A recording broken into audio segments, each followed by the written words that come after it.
toda mi vida he tenido mucha tos. Y de hecho, hoy también tengo tos. Quizás me escuchen un poco con la garganta seca. No. Pero me acuerdo que mi mamá me compraba varios jarabes para la tos. Y había uno en particular que recuerdo que, en ese entonces yo no lo... O sea, no lo asociaba con eso, pero sí me acuerdo como que me sentía un poco como mareado, pero bien. O sea, como que... No sé, o sea, como que me sentía... Me ponía, básicamente. Y pues años después me enteré que era el dextrometorfano, ¿no? Que creo que hoy ya no está muy en uso, o quizás ya con alguna otra combinación. Sobre todo pues por este efecto que no es deseado para las infancias, ¿no? Entonces, ¿ustedes alguna vez han usado algún medicamento que les haya puesto? Pues yo cuando era niño, pues yo me mareaba mucho cuando... Crecí en Coatzacoalcos y viajábamos mucho en carretera para ir a Oaxaca. Y entonces siempre era el que se mareaba, vomitaba. O sea, todo el camino iba de verdad así como bulto. Y entonces de repente me decían, chupa limón. Y esto. Pero, o si no, me daban el Dramamine. Uh-huh. Y el Dramamine pues también me ponía. Digo, yo en ese entonces era muy inocente, no entendía. Pero sí también era esta sensación. Y a la fecha, de hecho, a veces cuando tomo carretera, me tomo un Dramamine. Verdaderamente nuestros papás fomentando el uso de sustancias psicoactivas. Exacto. A mí mi historia, que es un poco... va ligada un poco de lo que trata este episodio. Si es que no leyeron el título, entonces van a saber de qué vamos a hablar. A mí me administraron fentanilo para un proceso. Y no estás muerto. No estoy muerto. Y no te volviste un adicto. Y tampoco soy un adicto. ¿No eres el ¿cómo era? El Fentavent o algo así. Y tampoco estuve así. No, pues estaba en una cama de quirófano, yo qué sé, ¿no? Así en una camita normal. Bueno, me hicieron una colonoscopía y una endoscopía. Entonces, pues lo mejor era estar dormido y utilizaron fentanilo como proceso de anestesia, ¿no? Como anestésico. ¿Y eso cuándo fue? Y una fusión con gilacina y no me acuerdo qué otra cosa. Eso fue el año pasado. Y fue el mejor día de mi vida. O sea, sí. Desperté de esa cosa y yo sentía que estaba en una nube rosa volando todo el día. Y como eso fue como a las 8 de la mañana y como hasta las 6 de la tarde, así fue como... Y regresé y dije, ay, no, qué triste. Wow. Sí, pero bueno, ya, ahí acabó la experiencia. Entonces el fentanilo es un opioide. El dextrometorfano también es un opioide, ¿no? Para la sorpresa de todo el mundo. ¿Y el Dramamine? Y el Dramamine es un antihistamínico. Que normalmente todos los antihistamínicos tienen esta actividad, o la mayoría, ¿no? ¿Cómo se llama? Como para reducir los mareos. Uh-huh. Y además todos los de primera generación, porque hay varias generaciones, entre más nuevo, tienen menos efecto sobre el sistema nervioso central. O sea, los de cuarta, tercera generación ya no tienen ese efecto. Y los de primera generación como esos sí te dan sueño. Por eso casi muchos antialérgicos te recomiendan tomarlo en la noche porque dan sueño, ¿no? Y te sientes así como aletargado, como puestito. Bueno, pues así como drugs en fentanilo, vamos a disociarlos. Las opiniones aquí expresadas son únicamente de carácter informativo y no pretenden en ningún momento fomentar el uso de sustancias psicoactivas. Contenido no apto para menores de edad. Disociados, un podcast. Decirle a alguien que es usuario de sustancias. El lenguaje da visibilidad. ¿Por qué quizás es mejor utilizar unas palabras en lugar de otras? Vamos a hablar de sustancias. Consumo responsables informados. Reducción de riesgos y daños. Buen viaje. Bienvenidos a Disociados. Gracias por sintonizarnos. Aquí estoy con los hermosos Ricardo y Drux. ¿Qué tal? Saluden. Hola. Hola, saluden. Yo soy Mario. La banda. Hola, banda. ¿Cómo están? ¿Están listos para tocar este tema? Listo, porque además siento que es de estos temas que se habla todo el tiempo allá afuera y no habíamos hecho un episodio específico al respecto. Exacto. Pues sí, hoy les vamos a hablar sobre los opioides, los opiáceos. Ahí veremos qué diferencia hay entre cada uno, si son lo mismo o no. ¿Va? Pero antes vamos a unas microdosis. Microdose. Bueno, la primer microdosis, que en realidad me emociona un poco, es esta declaración que hizo Gustavo Petro, presidente de Colombia, en la apertura de una sesión de las Naciones Unidas, en la cual señaló que esta guerra contra las drogas es un mero pretexto de Estados Unidos para dominar, una especie de dominación colonialista, ¿no? De su país y de los países del sur en general, ¿no? De América Latina. Esto, pues, en relación con los ataques que incluso hubo, ¿no? A esta embarcación, ¿no? Donde murieron algunas personas, y señala muy duramente que estos ataques se dan solamente en estos contextos hacia la pobreza, solo se ataca a los pobres, a los vulnerables, cuando los verdaderos, y digo, y estoy citando, narcotraficantes están en sus penthouse, en Miami, en Nueva York, o sea, en Estados Unidos, ¿no? Entonces, pues, digamos que, ¿qué opinan de esto? Pues a mí me parece que tiene razón, pero además, o sea, creo que uno de los argumentos de Petro, que también es algo que Evo Morales, el expresidente de Bolivia, dijo por mucho tiempo, era que pues en muchas comunidades de América del Sur, particularmente Colombia, Ecuador, Perú y Bolivia, se utiliza la hoja de coca de manera ancestral para pues para obtener como los beneficios de sus efectos, ¿no? O sea, como esta cuestión de tomar té de hoja de coca en las alturas, ¿no? En los Andes, que pues para aguantar cierta la presión y demás, pero que pues a raíz de que empezó a producirse cocaína, ya no solo como un producto médico, que también fue un medicamento, sino también como sustancia psicoactiva, fue que empieza como en gran parte esta represión, ¿no? Pero eso hace que pues las poblaciones vulnerables de estos países, al igual que en México, por ejemplo, con quien llega a producir amapola, pues son muchas veces las más afectadas, y pues regular la hoja de coca y quizás también la cocaína podría ser pues potencialmente benéfico para las comunidades y en general pues para evitar la violencia, que pues ya vimos que ya le toca también a Estados Unidos, pero pues al menos en México y en Colombia pues nos ha afectado muchísimo, ¿no? Sí, ahí vemos otra vez cómo las sustancias están siendo instrumentalizadas, ¿no? Para justificar enfrentamientos bélicos. Y eso lo vamos a ver muy cañón en el tema que vamos a platicar en este episodio. Y bueno, otra nota, ¿les late otra? Otra. Esta en realidad no es muy nueva, pero nos interesa darle seguimiento a ver qué arrojan estos estudios. Resulta la ¿cómo es, Drux? ¿Ibogaína? Ibogaína, sí. ¿Ibogaína? Uh-huh. Resulta que va a estar en una investigación clínica en Texas. Van a invertir en Texas, van a invertir hasta $50 millones para estudios clínicos con ibogaína, que es una sustancia psicodélica potente, para tratar adicciones y trauma neurológico. Esta sustancia es ilegal en realidad en Estados Unidos, pero los que la defienden dicen que puede ayudar a reducir síntomas de abstinencia y promover sanación cerebral, especialmente para los veteranos. Aunque hay riesgos importantes como problemas cardíacos y requeriría una supervisión médica muy estricta, evidentemente. No sé si tienen algo que decir al respecto. Sí, pues bueno, la ibogaína es una sustancia que se usa tradicionalmente en la medicina tradicional africana, digamos, y que es un poco similar, entiendo el efecto, digo, nunca lo he usado, pero como que el efecto entiendo que es similar a la ayahuasca, ¿no? O sea, que también es una planta tradicional usada por los pueblos, y que efectivamente, pues muchos de estos psicodélicos, o sea, también pensando, por ejemplo, en la psilocibina que tienen los hongos, en el LSD, se están usando para este tipo de situaciones, ¿no? De depresión aguda, de dependencia a ciertas sustancias. Entonces, pues sí, sería buenísimo que haya más evidencia, porque pues a pesar de que se han visto ciertos resultados, en realidad no hay como algo muy esquemático, ¿no? Sí, así creo que de lo más avanzado que hay ahorita es con la psilocibina en el estado de Oregon, que ya está regulada, ¿no? Regulada por completo, o sea, la producción, venta y ¿cómo se llama? Aportación, ¿no? Uh-huh. Y por lo tanto consumo.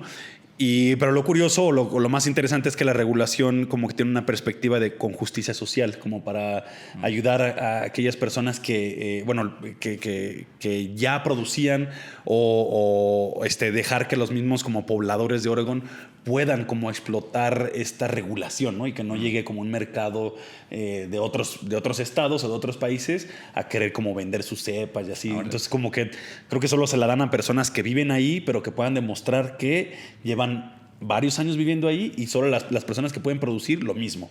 O sea, tienen que vivir en Oregon, ¿no? Así, Mira, es una gran microdosis informativa. Eso está genial, porque justamente como que todos y todas y todes como que aspiramos, los que nos dedicamos a esto, aspiramos a que la regulación sea de esa forma, ¿no? Con una perspectiva de justicia social, así como en Colombia con la coca y aquí con la cannabis, ¿no? Como hacer que pues, sean los pobladores o la gente que ha sido históricamente agredida o afectada, ¿no? Agraviada por el ¿cómo se llama? El crimen organizado, pues tenga la posibilidad de generar dinero, ¿no? A partir de sus plantaciones. Sí, y obtener beneficios para la salud.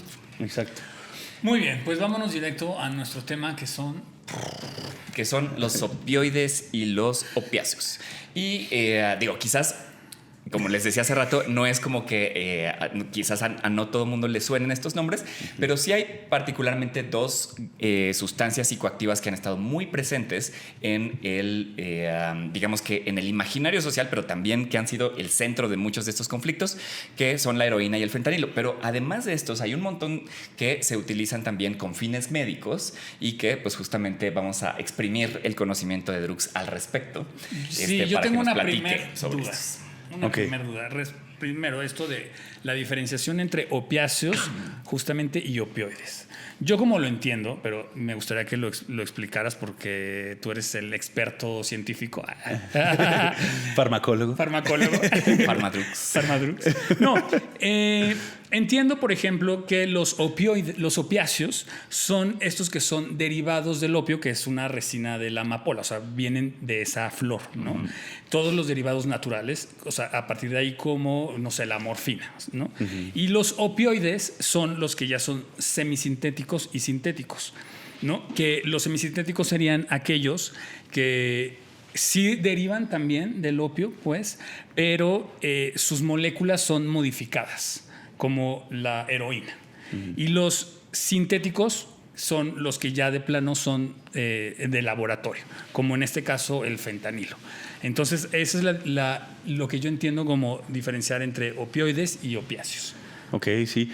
Sí tiene algo de cierta esa lógica, aunque hay creo que una forma más fácil de verla, que sería cuáles son las sustancias que son capaces de interactuar con los receptores opioides.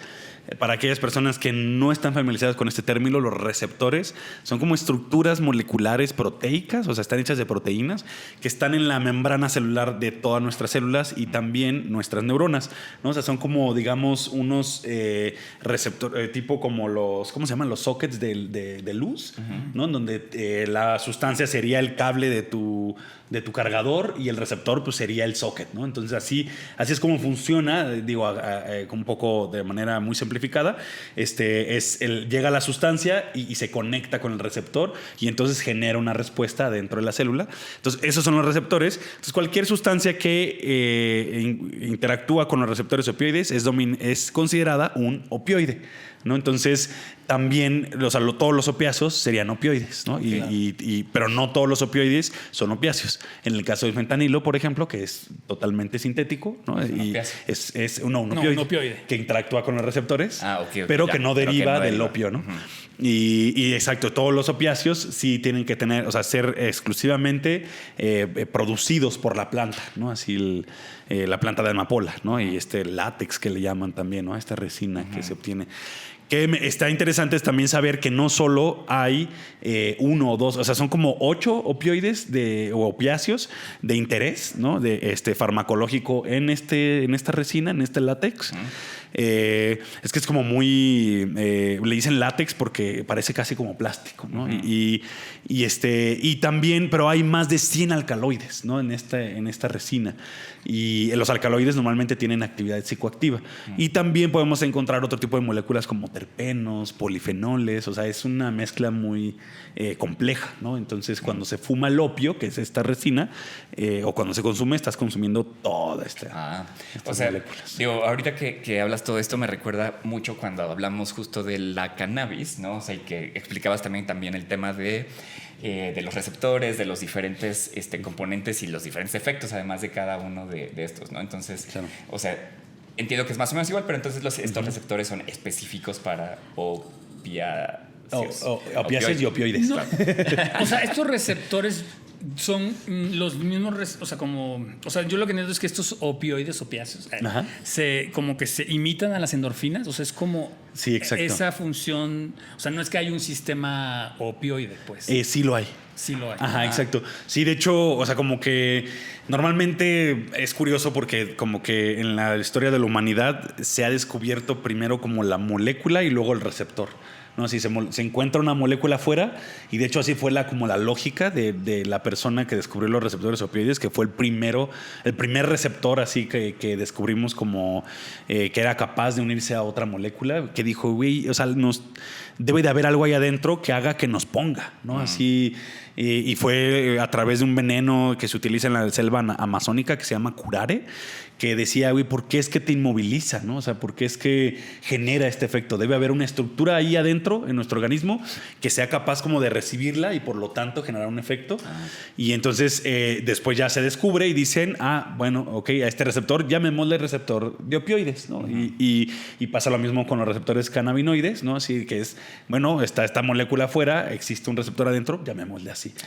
Y no todos ha sido la misma historia, hay otros receptores que tienen otro nombre, pero en efecto, sí, este sistema de opioide endógeno, lo que se encarga de regular, o sea, nosotros ya tenemos esos receptores naturalmente y las moléculas que se les unen naturalmente, que le llaman ligandos endógenos en farmacología, son las endorfinas, como tú dices, ¿no? Que son sustancias que se liberan en procesos pues, de dolor o de felicidad, ¿no? Que son las que nos dan así, cuando haces ejercicio, después de hacer ejercicio, que sientes como un rush de energía, esos son endorfinas. O sea, esa es la principal fusión de los... ¿Por qué no le decimos ya opiáceos en todo el programa para no estar con este ok, rollo? sí. O opioides sería lo más correcto. Sí, más bien opioides. Opioides es el que es todo. Perfecto. O sea, la principal función de los opioides en general, entonces es bloquear el dolor y causan una sensación de placer, bienestar. Exacto. En general. En general así es, sí. Porque tenemos la mayor cantidad de receptores opioides está en nuestro tronco encefálico, que es como la base del cerebro, y también en el sistema límbico, que es como lo que controla gran parte de nuestras emociones o nuestro ímpetu por vivir, comer, tomar, lo que sea, ¿no? Ahí ese es el sistema límbico, en el tronco encefálico y en toda nuestra médula espinal, ¿no? Entonces ahí están distribuidos todos los receptores y justamente cuando consumes algún opioide, ¿no? Que te lo recetan, ponle tu tramadol, ¿no? Es uno de los más comunes. Ese se une a los receptores que están en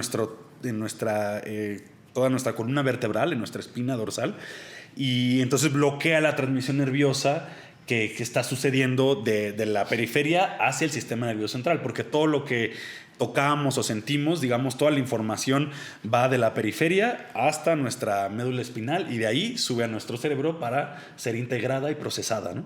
Y entonces los opioides lo que hacen es como bloquear esa señal de dolor que se está mandando de la periferia, ¿no? Te cortaste en el brazo, hay una señal que sube a tu médula espinal y de allá a tu cerebro, entonces bloquea como esa interfaz y ya la dejas de sentir. Si ustedes están escuchando este episodio y no viéndolo, por favor vean en YouTube para que vean cómo Druk se toca mientras explica. Aparte hoy cómo se puso funciona. Justo una tank top. Ya sí, para mostrar Sus tatuajes. Y sus progresos en el gimnasio.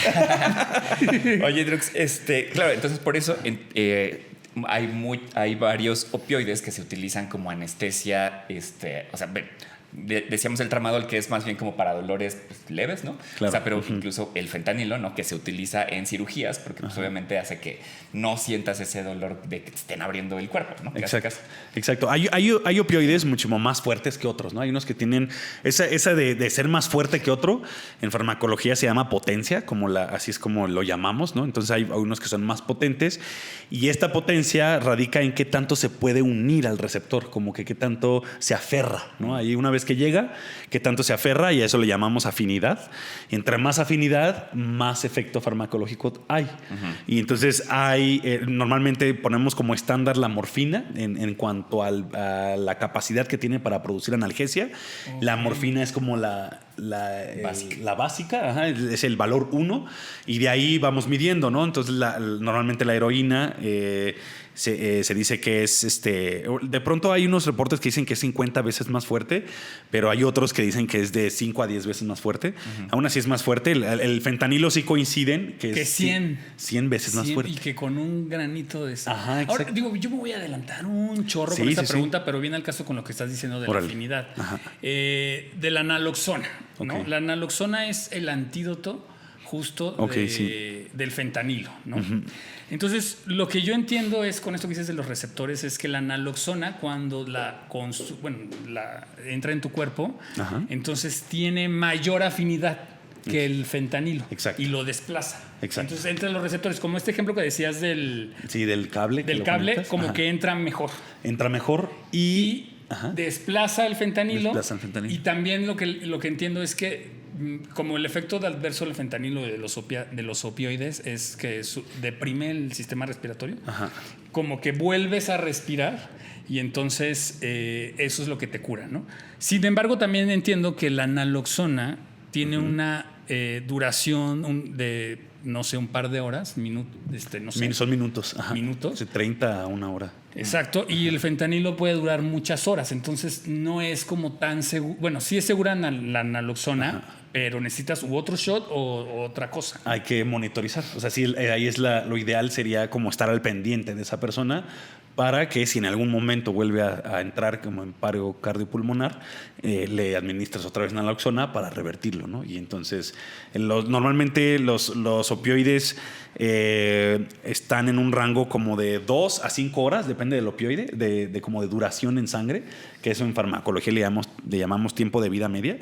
Y entonces pues habría que dar monitoreo durante todo este tiempo, ¿no? Y justo este paro cardiopulmonar se da porque en el tronco encefálico, que es la base de nuestro cerebro, se regula la respiración autonómica, ¿no? Que eso quiere decir, los procesos autonómicos son procesos que no controlamos, ¿no? Como la respiración, digo, sí la puedes controlar voluntariamente, pero también se activa involuntariamente. Exacto, o las palpitaciones del corazón, tú no lo comandas, o los movimientos del intestino. Y entonces ahí se controla la respiración y como está súper, ahí el receptor de opioides está muy expresado en esta zona, cuando se sobreactiva esta zona, lo que tienen estos receptores que cuando se activan es que en realidad, o sea, cuando se une el opioide, lo que hace es desactivar la neurona, ¿no? O sea, hace que ya no se liberen más neurotransmisores, de entre ellos el glutamato, que es un neurotransmisor que se encarga de activarnos, entonces empieza a reducir la actividad neuronal y eso hace que deprimas la respiración autonómica y entonces dejas de respirar y por lo tanto después llega un paro cardíaco, ¿no? Ese es el verdadero pedicure, o sea que ya dejas de respirar, pierdes la conciencia y mueres por falta de aire. No necesariamente un infarto, sino que te faltó el aire por el aire. Y ya, o sea, como que el infarto exacto es secundario a la falta de aire, porque ya no le llega. Pero eso solamente ocurre con una dosis muy alta. En una sobredosis. En una sobredosis, exacto. Y eso puede ocurrir, por ejemplo, o sea, entiendo que heroína y fentanilo es con las que ocurre más, ¿no? Pero también podría ocurrir, por ejemplo, si yo me tomo muchas pastillas de un opioide controlado, o sea, como medicamento. Sí, también podría suceder. Por ejemplo, la codeína se suele dar como un antitusivo, también como un jarabe, o el dextrometorfano, ¿no? También es otro. En esencia, todos tienen riesgo, así todos los opioides hay riesgo de que te dé un paro cardiopulmonar, ¿no? O sea, que te dé una sobredosis mortal. Y solo que los riesgos pues, se van reduciendo según el tipo de opioide, ¿no? Hay unos más seguros, incluso hay unos que se utilizan como para tratar, ¿no? la dependencia por opioides y se da esta terapia de reemplazo de opioides y entonces administran, recuérdame cómo metadona se llama. Y buprenorfina. Exacto, buprenorfina o metadona. Pero eso es para...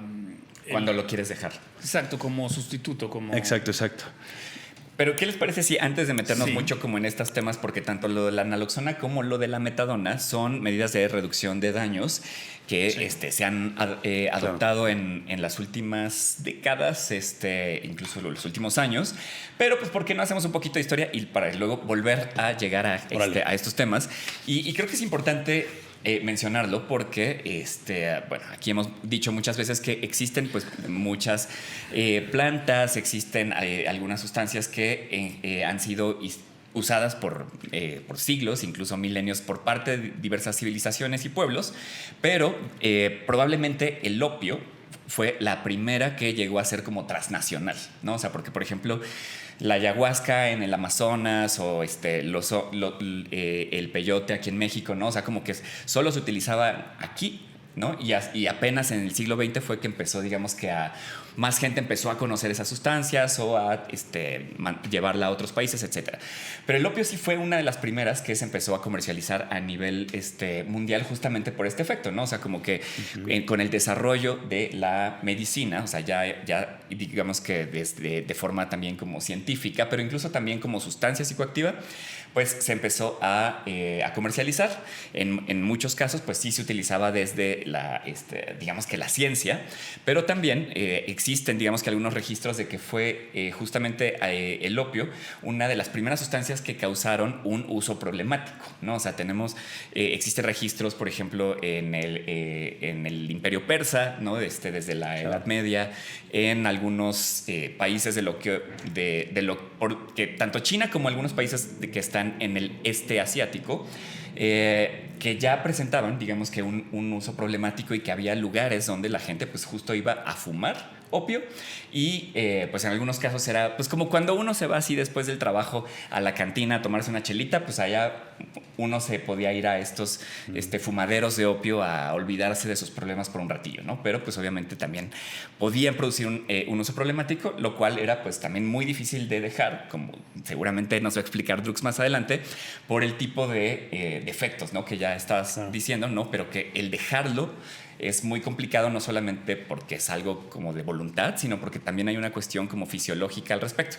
Pero bueno, nada más para decir y cerrar este bloque histórico, ¿no? O sea que, por ejemplo, hubo incluso guerras entre algunos países, como la guerra del opio, ¿no? Que se dio entre el Imperio Británico y China, ¿no? A finales del siglo pasado. Entonces, para darnos una idea de cómo una sustancia psicoactiva que, como les digo, casi desde siempre, ¿no? Por lo menos en los últimos siglos, ha sido usado en ambos casos, ¿no? O sea, como medicamento controlado, por decirlo así, y como sustancia psicoactiva. Entonces, también aquí en México, pues llegó desde hace por lo menos un par de siglos y se empezó a utilizar también como un medicamento, hasta que a mediados del siglo pasado, pues empezó también el uso como sustancia psicoactiva y que llegamos hasta nuestros días, ¿no? Con pues un uso de heroína y fentanilo como sustancias ilícitas, pero que tenemos un montón de medicamentos controlados que tienen también opioides, ¿no? Pues sí, mira, de esto que dices, yo también es un poco la primer sustancia que podría ser documentada como de narcotráfico internacional, ¿sí? ¿no? Claro. En el sentido que, y también como un arma colonial, digo, a lo mejor suena un poco chocante todo este discurso, pero la realidad es que no ha cambiado mucho porque es una sustancia, una flor que alivia a las personas, que así se usaba por las personas y que se vino a usar para generar guerras, para que a través de esta sustancia, pues no sé, la utilizaron como de narcotráfico para crear dependencia con toda la población en China, ¿no? Y que derivaron estas guerras del opio, que además es una sustancia que cambió las fronteras. O sea, China tuvo que ceder Hong Kong a partir de esto, ¿no? O sea, y todo porque el poder que quería el Reino Unido, ¿no? De tener las cosas que tenía China. Bueno, la mercancía china. Digo, un poco lo que sigue pasando ahora, ¿no? Con los gringos. Exacto, que generan estas guerras y conflictos. Digo, en ese momento apropiarse de territorios, etcétera. Digo, ¿no? Hasta que digo, en China que llegó el Partido Comunista y que ya erradicó, digamos, ese problema en ese país. Pero se usó como un arma y como una dominancia colonialista. Claro.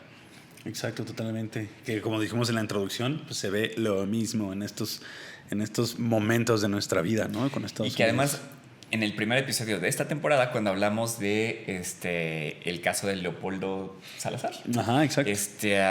justamente ya había como algunas personas con uso problemático de heroína en México, ¿no? En la década de los 40, y era justamente a los que más atendían en estos dispensarios públicos. Sí, y además la presión social, esto está documentado, que metió Estados Unidos para revertir o cancelar la regulación que hubo, ¿no? Gracias a Leopoldo Salazar, fue también a través de anestésicos, dentro de ellos opioides, ¿no? Así, claro.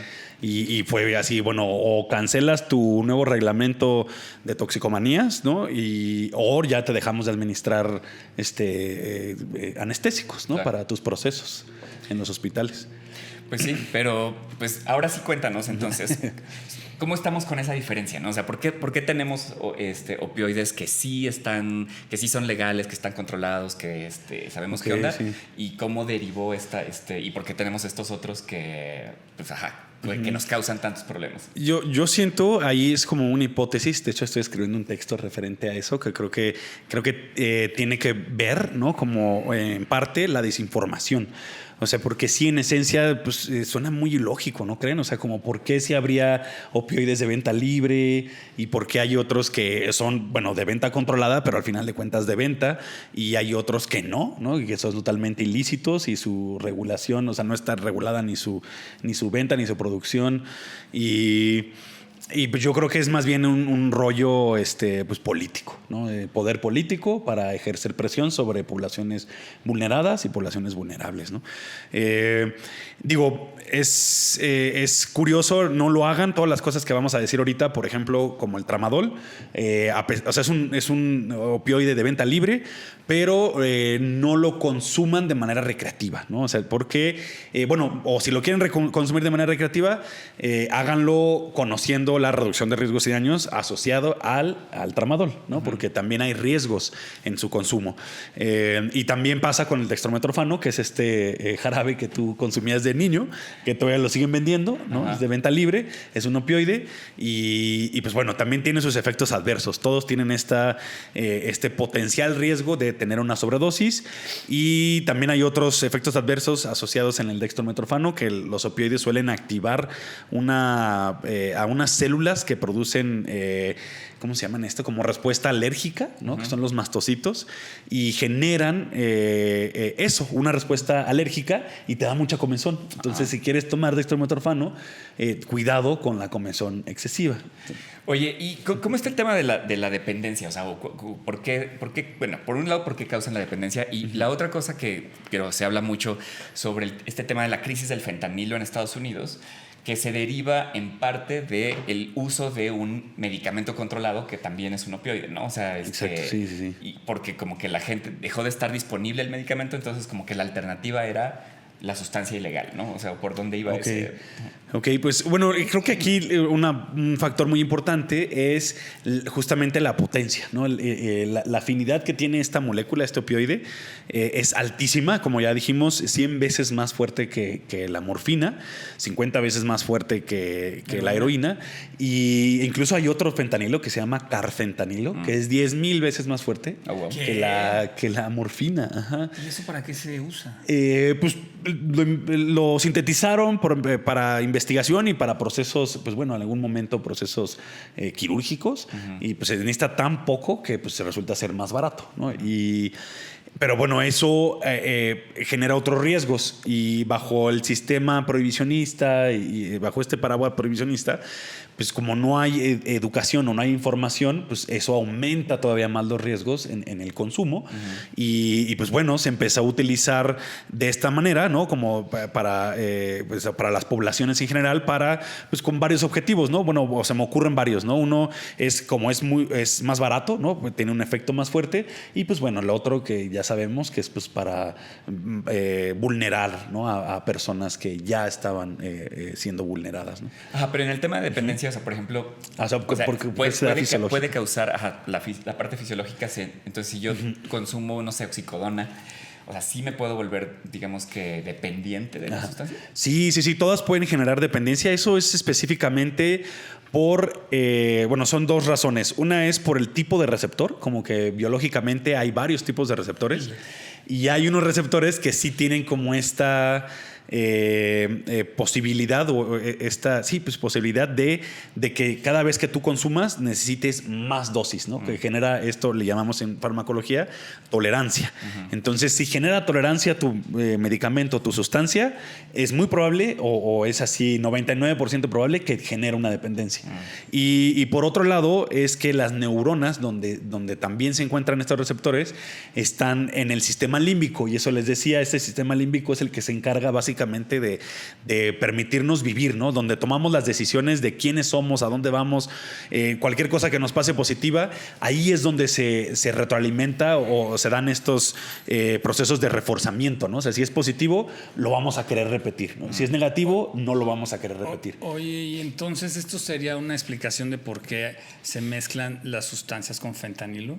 O sea, lo que está pasando, digamos, porque entiendo que es muy fácil, muy barato de producir, y por como te pega tan duro, te puede enganchar tan rápido. Digamos que serían los motivos por los cuales las sustancias actualmente están mezcladas. Okay, que podrían llegar a adulterar, digamos, en zona donde hay problemas con fentanilo, ¿no? Pues sí, como que es muy fácil, ¿no? Ahí poner un granito. Una pizca. Ajá, se supone que un granito de sal de fentanilo, así, o sea, ese tamaño, es suficiente para matar a una persona. Entonces, imagínate, nada más con un granito en una cubeta, pues ya le metiste ahí una sensación distinta.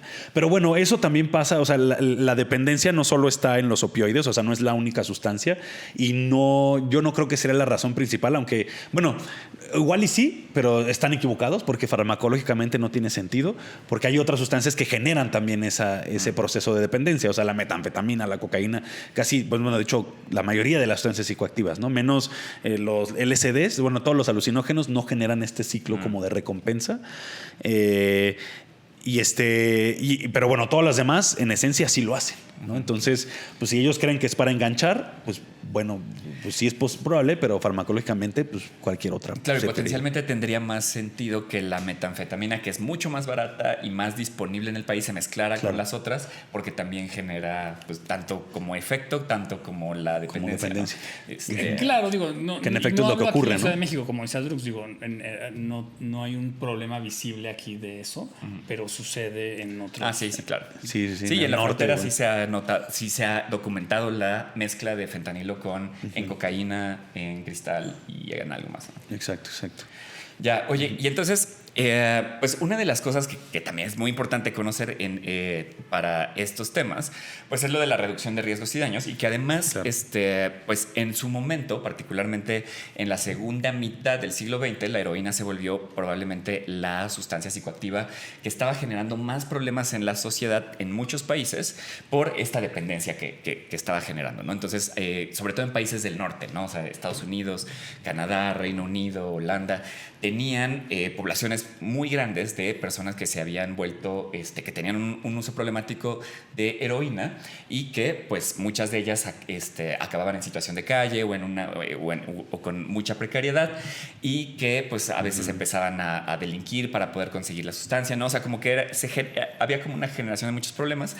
Pero particularmente cuando surge el VIH es cuando pues empieza a ver que también hay muchos que están muriendo muy rápido y que además pues están potencialmente transmitiendo el virus a otras personas, y es como que la primera vez que muchos gobiernos dijeron como que deberíamos hacer algo, ¿no? Con las personas que usan heroína, sobre todo inyectada, porque se puede usar de otras formas, y es cuando surge en gran parte la reducción de riesgos y daños, ¿no? Y llega hasta nuestra época, digamos que ya sabemos que se puede usar para cualquier, o sea, para otras sustancias con otros enfoques, pero la de heroína, o sea, fue una de las primeras, ¿no? Sobre todo el tema de no usar jeringas compartidas para no transmitir VIH, hepatitis C y algunas otras, pero también una de las medidas de reducción de daños era pues vincular a las personas a tratamiento, ¿no? O sea, para que dejaran de utilizar la sustancia. Claro. Pero en este caso en particular, como ya decíamos, no es como que yo puedo decidir ya no voy a usar mañana, porque si lo dejo de hacer, mañana me voy a sentir terrible, ¿no? O sea, voy a tener la famosa malilla que le llaman, que es un dolor físico, ¿no? O sea, malestar, diarrea, dolor de cabeza, sueño, imposibilidad casi que de hacer cualquier cosa por dependiendo qué tan fuerte sea esta dependencia, pues puede durar un buen rato, ¿no? O sea, entonces no es nomás como decir, Exacto. lo puedo dejar para mañana porque pues, me va a sentir tan mal que voy a querer volver a consumir, ¿no? Sí, esta malilla, yo nunca había escuchado ese nombre. Es el síndrome de abstinencia. Exacto, eso voy a decir. En farmacología se le conoce como síndrome de abstinencia. Claro. Y sí, tiene unos síntomas horribles. Ese es de los peores que está reportado, ¿no? Y una vez a mí me pasó así un pequeño síndrome de abstinencia con tramadol, ¿no? Porque yo creí que justamente por no investigar antes de consumirlo, creí que si entre más dosis, pues más analgesia ibas a tener. Y entonces lo consumí, el tramadol, para irme a tatuar y dije, bueno, que se me desaparezca un poco el dolor, que al final no desaparece todo el dolor, pero sí baja la ansiedad. Y resulta que el tramadol tiene un efecto meseta, o sea que ya no sube y sube y sube, sino tiene un límite, pero los efectos adversos o el síndrome de abstinencia sí sigue subiendo. Entonces así estaba vomitando en el piso, sudoración, sudor frío, así mareo. Y dije, wow, esto es síndrome de abstinencia y solo por una ocasión, ¿no? Así de fuerte puede presentarse, ¿no? Si aumentas la dosis. Claro. Y bueno, no sé si podemos desviarnos otra vez hacia las medidas de reducción de riesgos. Sí, justo, o sea, quería sobre este tema del síndrome de abstinencia, o sea, que una de las medidas que también fue adoptada a nivel mundial y que en México por muchos años se hizo y que ahorita como que ya no tenemos hasta donde entiendo, fue el uso de la metadona y de la buprenorfina, que también son opioides, pero que son otro tipo de opioides para disminuir gradualmente, ¿no? la dependencia. Y no afectan el sistema respiratorio estas. No, sí afecta. Ahí la diferencia entre ellas dos farmacológicamente. Esto farmacológicamente lo que sucede es que tanto la buprenorfina y la metadona, siempre se me olvida el nombre de la metadona, tienen tiempos de vida media distintos. ¿Esto qué quiere decir? Pues bueno, el tiempo de vida media es más o menos, a grandes rasgos, es el tiempo que tarda el fármaco en eliminarse de tu cuerpo, ¿no? Entre paréntesis es el tiempo que tarda en eliminarse la mitad del fármaco, pero dejémonos de la eliminación nada más. Entonces, en el caso de la heroína, el fentanilo, la codeína, todos tienen tiempo de vida medio muy cortos, ¿no? Entonces, más o menos están entre 2 a 5 horas. Y ese es cuando normalmente las personas empiezan a bajar, ¿no? Entonces, en un caso de una dependencia ya muy pronunciada, pues es cuando las personas se administrarían de nuevo. Y en el caso de la buprenorfina y metadona, ahora sí no se me olvidó, los tiempos de vida media es de 24 a 36 horas. Eso quiere decir que la molécula va a estar más tiempo en nuestro organismo ocupando el espacio que estaría ocupando en el receptor, ¿no? Entonces, como que tú de alguna manera engañas al organismo diciéndole, aquí está la sustancia y no hay pedo, ¿no? O sea, no necesitas más. Y por eso es que vas reduciendo como las veces que una persona se administra. Y además, como no es tan potente, o sea, sí tienen efecto farmacológico, pues, la buprenorfina y la metadona. O sea, sí te pone un poquito. Sí pone un poquito, pero como no es tan exagerado, entonces digamos que solo lo único que haces es disminuir el síndrome de abstinencia, ¿no? Porque sí hay algo en ese sistema opioide de nuestro organismo que lo está activando, entonces no se genera la respuesta del síndrome de abstinencia y no tienes el efecto pues como sedante, ¿no? O el efecto fuerte que tendrías al consumir heroína, por ejemplo, o fentanilo.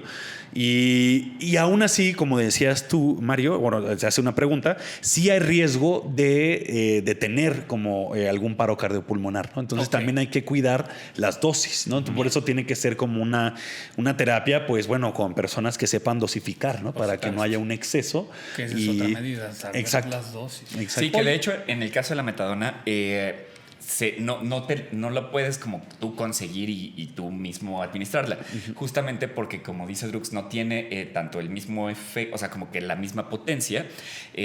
Pues si tú la tuvieras y tienes esta dependencia, pues quizás vas a querer meterte más, ¿no? Entonces, la forma en la que se, digamos que administra es a través de clínicas de metadona, donde las personas tienen que ir todos los días por su dosis, ¿no? Y esta dosis va siendo reducida gradualmente dependiendo pues la persona, y de esa forma, o sea, va a llegar un momento en que la dosis ya es tan poquita que el día que la deje de usar ya no vas a tener este síndrome de abstinencia, ¿no? Y esto es lo que está demostrado que funciona. Y aquí en México pues había, como les decía, algunas clínicas de metadona privadas, ¿no? O sea, pero estaba permitido que se diera por parte de los servicios de salud pues este tipo de medidas de reducción de daños, pero ante la lucha contra la supuesta lucha contra las drogas y todo este estigma que se creó en contra de los usuarios de heroína y fentanilo, pues ya no hay prácticamente clínicas de metadona, ni siquiera en ciudades de la frontera donde claramente es más fuerte el problema, ¿no? de este tipo de uso, como Tijuana, como Ciudad Juárez, entre otros, ¿no? Entonces, esto es algo que también deberíamos pues, tratar de impulsar, porque pues, sí sigue habiendo usuarios con un uso problemático de heroína o fentanilo y que pues sí hay una salida, ¿no? Pero pues muchas veces no. La respuesta aquí en México más bien es vamos a anexar a la persona y ahí solito encerrado que se le olvide, ¿no? Pero pues la puede pasar muy mal. Bueno, iba un poco a eso. O sea, ya hablamos de la naloxona, regreso. Entiendo que en México, al menos en el centro del país, no hay un problema como en Estados Unidos con los opioides, ¿no? Como con la heroína, el fentanilo. Sin embargo, en México no consigues la naloxona. O sea, la Ley General de Salud no está desclasificada. En una ambulancia no la hay si hay una emergencia. Entonces, pues bueno, eso es un problema. Aquí diría yo, señoros legisladores, que modifiquen la Ley General de Salud, ¿no? Exacto, sí, porque hay allá en la frontera los paramédicos que sí llegan a aportar naloxona, pues están arriesgando en realidad su cédula, ¿no? Y su vida un poco, ¿no? Porque están administrando un medicamento ilegal, ¿no? Claro. O bueno, no, que no está permitido, pues. Claro. Sí, y además qué contraste con Estados Unidos, la microdosis que comentabas en el episodio anterior de los naloboxes, ¿no? O sea, en Estados Unidos ya todo mundo casi que se recomienda que en tu bolsa de mano, en tu mochila traigas una naloxona, que es un spray, ¿no? O sea, que se le pone a la persona en las fosas nasales y se hace así como si fuera un Afrin, ¿no?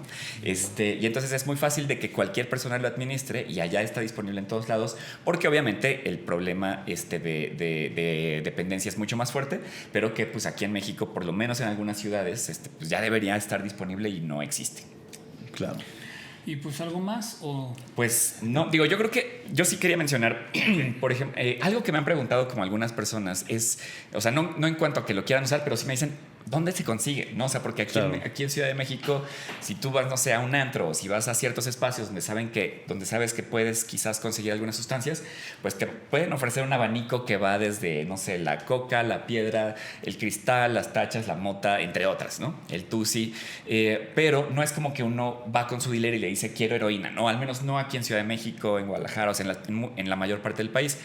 Pero esto no significa que el tema no esté presente, ¿no? O sea, como que sí es cierto que Estados Unidos y Canadá tienen un tema muy fuerte de una crisis, de hecho, de salud pública.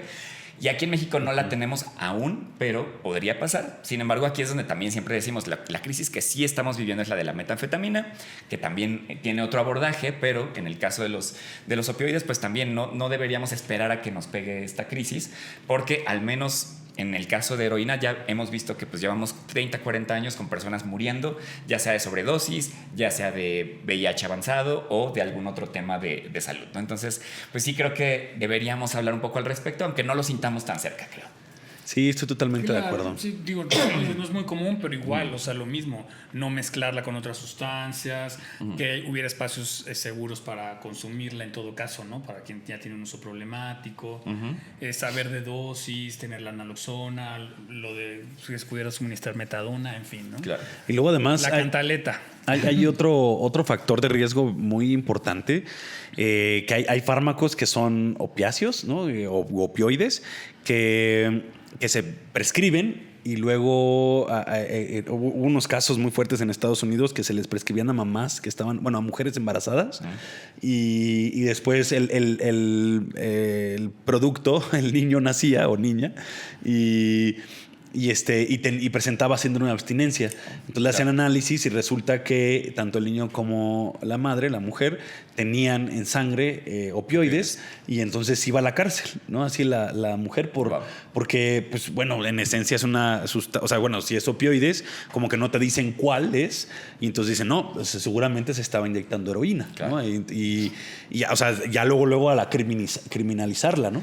Y entonces ahí, pues bueno, habría que generar implementar justo estas medidas de reducción de riesgos y daños para contener a todas estas madres, ¿no? Que por alguna razón, o mujeres, ¿no? Que estuvieron consumiendo, ya sea por prescripción o porque ellas decidían consumir o deciden consumir, pues bueno, que no suceda este desenlace, ¿no? De la criminalización y la cárcel, etcétera. Changos. Pues vámonos a lo más sustancioso. Lo más sustancioso. Un humito. ¿Quién quiere empezar? Yo puedo. Dale. Bueno, pues yo lo que diría es, de todas estas reflexiones, es que en realidad confirmo que las sustancias no es el problema. Aquí estamos hablando de una flor. Y en realidad es el uso político que se le da. En este caso podemos ver que la historia solo se está repitiendo. Lo vimos en el pasado, cómo se utilizó, como lo decía yo, como un arma colonialista de Inglaterra hacia China, ¿no? Por una cuestión de poder. Y lo mismo pasa ahora con Estados Unidos, etcétera, con estas guerras contra el narcotráfico, que solamente no les interesan, repito, las personas ni la salud. Aquí todo se mueve a través de cuestiones de dinero, poder, económicas. Eso es algo que a mí me queda de esto. Pues a mí me queda claro que el fentanilo mata, pero también el fentanilo puede quitar el dolor, puede servirnos para muchas cosas. Entonces, definitivamente necesitamos una mejor regulación, y en esto también, como ya dijimos en este episodio, ocurre con medicamentos opioides que ya están presentes, que son controlados. Entonces sí necesitamos tanto que desde las empresas farmacéuticas tengan una ética más fuerte, que el gobierno tenga una regulación en lugar de represión, y que pues tenemos que seguir también impulsando que existan este tipo de medidas de reducción de daños que pueden ir, como ya lo decían, desde legalizar el uso de la naloxona, o el impulsar la presencia de clínicas de metadona, o de promover el intercambio de jeringas para quien ya lo está usando de forma inyectada, ¿no? Entonces hay un montón de cosas que hacer, y que por favor no se nos olvide que esos usuarios que de repente vemos en la tele, que como zombies o personas que ya están como en una situación muy compleja, pues tienen deben tener los mismos derechos humanos que todas las demás personas, y no debemos dejar que ni el Estado ni la sociedad los abandone. Excelente. Excelentes. ¿Cómo se llama? ¿Macrodosis? No. Sustanciosas. Existen sustancias gordas. Para mí lo más sustancioso es lo importante de reconocer, aunque sea las bases de la farmacología de las sustancias psicoactivas que decidas consumir, ¿no? Por esta parte de que cualquier sustancia que vaya al tronco encefálico, que es donde se controla la respiración autonómica, pues puede haber una sobredosis de paro cardiopulmonar, como serían el pentobarbital, el alcohol, o también las benzodiazepinas si las mezclas con alcohol, o un opioide, ¿no? Si lo mezclas con benzodiazepinas o con alcohol. Puede ser mortal ambos en todas las mezclas que mencioné. Y pues nada, muchas gracias. Yo me voy a comprar mi dextrometorfano para la tos. ¿Y me vas a decir algo de la ¿Y un antihistamínico?